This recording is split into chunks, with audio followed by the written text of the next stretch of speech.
அஸ்ஸலாமு அலைக்கும் ஃப்ரெண்ட்ஸ், எல்லா புகழும் இறைவனுக்கே. இன்றைக்கி நம்ம வீடியோவில் ரீசெண்டாக ரொம்ப ஃபேமஸாக இருக்கக்கூடிய ட்ரீம் கேக் தான் எப்படி செய்கிறதுன்னு பார்க்க போகிறோம். வீடியோக்குள்ளே போகிறதுக்கு முன்னாடி நம்ம சேனலை இப்போ தான் ஃபஸ்ட் டைம் பார்க்குறீங்கன்னா வீடியோவுக்கு ஒரு சப்ஸ்கிரைப் பண்ணிவிட்டு லைக் பண்ணிவிட்டு வீடியோ தொடர்ந்து பாருங்கள். இப்போ வாங்க நம்ம வீடியோக்குள்ளே நம்ம பேசிக் கேக் ரெடி பண்ணிக்கலாம். அதுக்கு நான் ஒரு முட்டை எடுத்திருக்கேன்.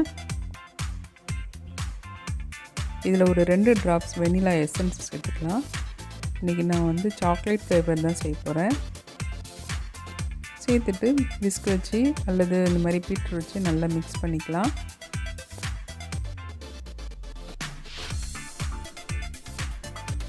ஒரு 1/4 கப்பு சுகரை நான் பொடிச்சிட்டு சேர்த்துக்கிறேன்.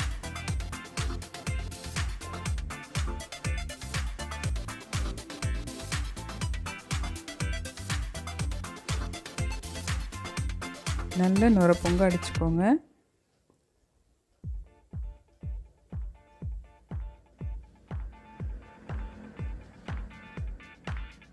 ஒரு டேபிள் ஸ்பூன் சன்ஃப்ளவர் ஆயில் சேர்த்துக்கலாம். சேர்த்துட்டு ஒரு தடவை மிக்ஸ் பண்ணிக்கலாம்.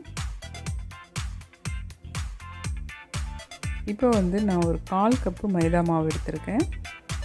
ஒரு டேபிள் ஸ்பூன் கொக்கோ பவுடர் எடுத்திருக்கேன். இது ரெண்டையும் சலிச்சு விட்டுக்கலாம். ஒரு 1/4 டீஸ்பூன் அளவுக்கு பேக்கிங் பவுடர் எடுத்திருக்கேன். இதை நல்லா சலிச்சு விட்டுட்டு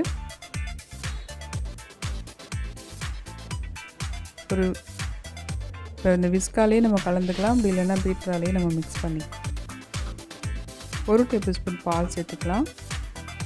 சேர்த்துட்டு மிக்ஸ் பண்ணிக்கோங்க. இப்போ இந்த மாதிரி ஓரங்களில் இருக்கிற மாவு எல்லாத்தையும் நல்லா வலிச்சு விட்டுக்கலாம் ஸ்பேச்சுலா வச்சு.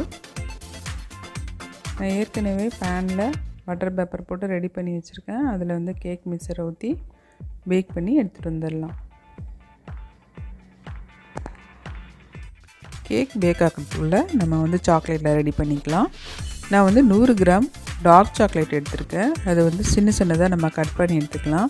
நீங்கள் துருவி கூட எடுத்துக்கலாம். சின்னதாக கட் பண்ணால் தான் நமக்கு சாக்லேட் சீக்கிரமாக மெல்ட் ஆகும். நான் இன்றைக்கி மைக்ரோ ஓவனில் வச்சு மெல்ட் பண்ண போகிறேன். உங்கள்கிட்ட மைக்ரோ ஓவன் இல்லை அப்படின்னு சொன்னால் நீங்கள் டபுள் பாயில்டு மெத்தடில் சாக்லேட்டை உருக்கி எடுத்துக்கோங்க. சுடுதண்ணியை நல்லா கொதிக்க வச்சுட்டு அந்த பாத்திரத்துக்கு மேலே இந்த மாதிரி ஒரு பவுலை வச்சிங்க அப்படின்னு சொன்னால் சாக்லேட் மெல்ட் ஆகிடும். ரொம்ப நேரம் வச்சிங்கன்னா சாக்லேட் மொறுமொறுன்னு ஆகிடும். அப்புறம் அது ஒன்றுமே பண்ண முடியாது. அதனால் நல்ல மெல்ட் ஆனதுக்கப்புறம் உடனே சுடுதண்ணிலேருந்து எடுத்துருங்க. இப்போ இதை நான் மைக்ரோ ஓவனில் வச்சிடுறேன். கேக் பேக் ஆகிடுச்சு. எனக்கு 15 நிமிஷம் ஆச்சு இது பேக் ஆகிறதுக்கு. இப்போ நம்ம அந்த ட்ரீம் கேக் செய்ய போகிற அந்த டின்னை வச்சு இந்த கேக்கை கட் பண்ணி எடுத்துக்கலாம். அதே சைஸுக்கு இந்த மாதிரி கட் பண்ணி எடுத்துக்கலாம். இப்போ இந்த டின்னில் இந்த சாக்லேட் கேக்கை வச்சிடலாம். வச்சுட்டு இதில் ஒரு 1/4 டம்ளர் பால் எடுத்து நல்லா கேக்கை நனைச்சிக்கோங்க. அப்போ தான் நல்லா ஜூஸியாக இருக்கும். அதுக்கப்புறமா நம்ம ஒரு 1/2 கப்பு விப்பிங் க்ரீமை எடுத்துகிட்டு நல்லா பீட் பண்ணிக்கலாம்.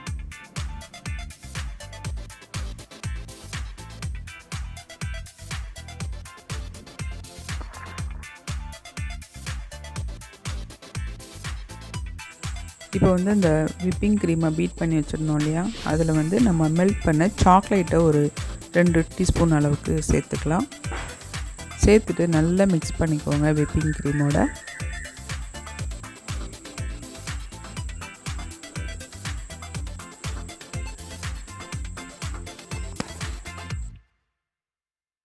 நான் ஏற்கனவே விப்பிங் க்ரீமையும் சாக்லேட்டையும் சேர்த்து மிக்ஸ் பண்ணி வச்சுருந்தால அந்த மிக்சரை நான் இதில் கேக்கு மேலே ஊற்றி நல்லா ஸ்ப்ரெட் பண்ணி விட்டுட்டேன். நான் கேமராவை ஆன் பண்ண மறந்துட்டேன், சாரி. நல்லா செட் பண்ணிவிட்டு இதை ஒரு 5 நிமிஷம் ஃப்ரிட்ஜில் வச்சு எடுத்துகிட்டு வந்துடலாம். 5 நிமிஷம் மறுபடியும் நான் எடுத்துகிட்டு வந்துட்டேன். இப்போ மீதி இருக்கிற மெல்ட் பண்ண சாக்லேட்டை இதில் ஊற்றிட்டு நல்லா ஸ்ப்ரெட் பண்ணி விட்டுடலாம்.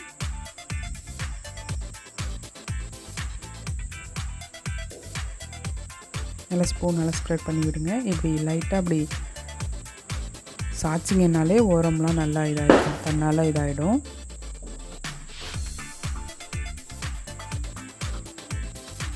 சாக்லேட் படாத இடத்துலலாம் ஸ்பூனை வச்சு இந்த மாதிரி ஸ்ப்ரெட் பண்ணி விட்டுடலாம்.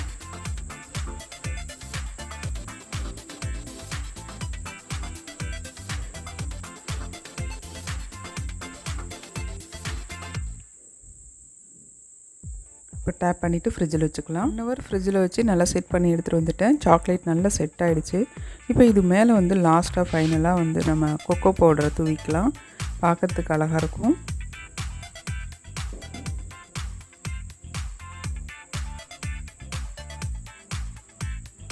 அவ்வளோதான், நமக்கு ட்ரீம் கேக் ரெடி ஆகிடுச்சு. இப்போ இதை நம்ம உடச்சி கட் பண்ணி பார்த்துடலாம்.